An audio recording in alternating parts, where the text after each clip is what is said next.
Jadi banyak yang nanya guys, untuk 116 cc road race itu pistonnya pakai apa gitu.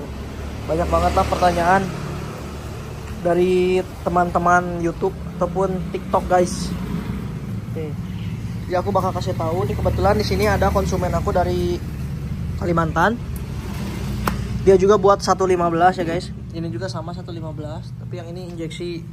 Nah, yang ini injeksi, yang ini guys rangkanya. Nah, kalau yang ini karbu. Nah, untuk speknya sama, untuk bagian mesinnya. Nah, untuk di bagian sehernya banyak yang nanya, "Bang, seher pakai apa?" gitu. Nah, jadi di sini kita tuh seher pakai NPP ya, guys. Soalnya bingung nih kalau kita mau pakai yang racing pun nggak ada gitu. Makanya wajib NPP, tapi aman juga, ini bagus. NPP-nya punya apa, Bang? Nih, kita kasih lihat ya, guys. Nah, kita biasanya menggunakan NPP piston dari Jupiter Z. Oversize-nya di 75 ya, guys. Ukuran oversize-nya 75. Kena di 51, berapa gitu ya, aku lupa. 51, berapa gitu. Nah, ini cocok banget buat 115 kayak gitu. Nah, untuk bobotan coakannya pun masih aman kayak gini. Kita lihat dulu ya. Ya pokoknya gitulah. Masih aman banget. Kita buka dulu, guys.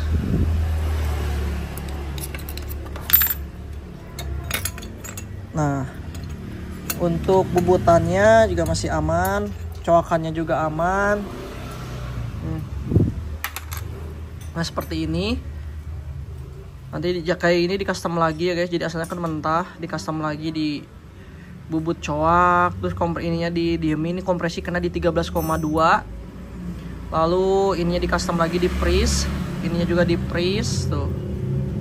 Jadi seperti inilah hasilnya guys. Nah, untuk boring dia hanya di quarter aja, nggak di overboss, karena masih cukup juga lah di quarter. Untuk speknya ini kerasnya standar, ting-ting, nggak diapa-apain, cuman aku kasih baru laher-laher, sama stang pistonnya kita ganti baru pakai orisinilnya KVJ guys, kayak gitu. Nah, terus untuk yang membedakan si injeksi sama karbu yaitu dari TB-nya aja. Nah, TB-nya seperti ini. Untuk injeksi kita menggunakan TB yang seperti ini. Tuh. Ini velocity-nya seperti ini. Jadi TB ini menggunakan motor bit karbu KZL yang di custom ulang. Dari koinnya ini kita menggunakan koin ukuran 30. Habis itu manipun juga dibolongin, atau bukan dibolongin, dibubut lagi. Diameternya 29. Nanti di sini portingannya menyesuaikan. Nah, untuk TPS-nya kita menggunakan TPS BRT. TPS BRT, habis itu ya udah selanjutnya bit karbu gitu coy.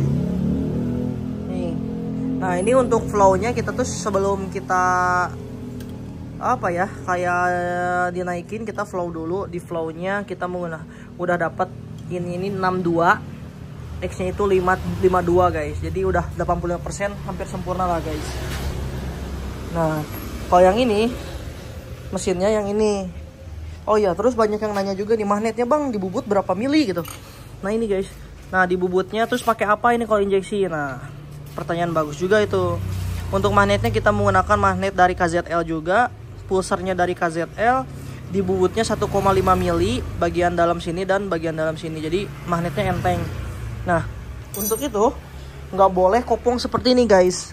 Jadi wajib ada magnet di dalamnya. Nih, nggak boleh kopong seperti ini. Nah, kalau kopong seperti ini biasanya untuk 150 cc, untuk ya 150 cc biasanya tune up. Kalau MP7 116 cc nggak boleh, wajib terpasang si magnet di dalamnya. Nah, itu di sini ada magnet kayak gini, nanti ketutupnya. Nah, ini nggak ada magnetnya karena dicabut gitu cuy. Nah, ini lagi dipasang dialan. Jadi selalu di dial. Kalau ada yang buat mesin di aku tuh selalu di dial, di flow. Terus part-partnya dibaruin semua yang ada di dalam motornya. Nah, biasanya ngirim pakai ini guys.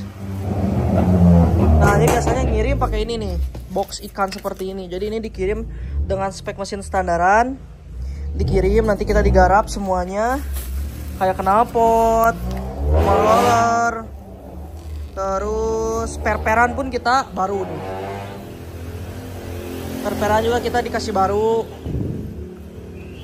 Nah, per sentrinya kita menggunakan TDR 2000. Packing-packingnya kita menggunakan tembaga. Terus seperti ininya juga kita ganti biar memudahkan. Bloknya packing apa, boringnya juga. Packing apa? Knalpot. Kita custom kayak per-peran juga nih, seperti mana ya? Nah, seperti ini nih. Kita ganti, guys. Terus per klepnya pakai samurai. Ini gitulah pokoknya. Kita buat seenak mungkin sih motornya. Untuk knalpotnya seperti ini. Nih, seperti ini untuk knalpotnya.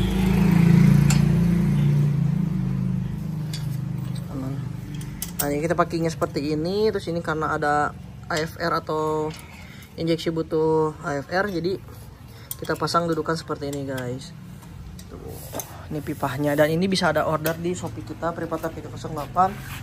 Tuh, lubangnya seperti ini, kecil aja karena cc-nya kecil. Kalau terlalu gede biasanya hampos gitu, cuy. Dan kalau keburu kita akan nyalainnya, guys. Terus untuk retainernya kita menggunakan retainer dari Kawahara, boleh dirubah soalnya. Makan nasnya custom, makan nasnya biasanya ada di sini gini. Nah, ini untuk headnya kita mau digarap. Mungkin nanti malam lah. Alah, makan nasnya pokoknya custom juga by Privator. Jadi nanti kita dyno, flow dan lain-lain, cuy. Oke. Sini aku mau pasang daya dulu dan kita coba hidupkan. Oke. Kayaknya ini nggak akan bisa hidup hari ini dikarenakan selek, guys, bagian tusuk satenya ini. Nah, di sini selek, dia harus dibenerin dulu. Dan ya mungkin kayaknya nggak ada kompresian tuh dari ini kayaknya, kabur kompresinya. Seperti ini harusnya. Nggak apa-apa. Namanya juga motor balap ya. Oke, guys, jadi kalian ada yang mau cuci motor daerah di mana sih nanti mau? Cipageran dan sekitarnya ya. Bisa langsung ke Bekti ya. Alamatnya. Kayak kurang deh di sepil, datang ke sananya, guys. Ya. Kita lihat cucinya apakah bersih atau enggak. Oke? Nggak bersih, balik lagi aja. Harganya berapa? 10? Ceban aja. Alah, sama crankcase bersih ya, guys. Tuh, crankcase bersih. Dibersihin aja crankcase-nya. Rugi nggak? Enggak. Masih untung gitu. Oh, dapat ngitung. Aman lah. Kita akan sepil, guys. Ayo nih nyuciin aja. Anjay, bisa dikasih diri sati. Kasih diri ganteng nah, Nah, ini rangkanya, cuy. Dan kita udah pasang tabung hawa, butuh itu. Karena 115 itu membutuhkan hawa yang banyak dikarenakan nggak ada pendingin sama sekali, guys. Kipas dicabut, oil cooler nggak boleh. Jadi butuh selang hawa yang banyak. Nanti kita pasang di sini dan pasang di bagian crankcase.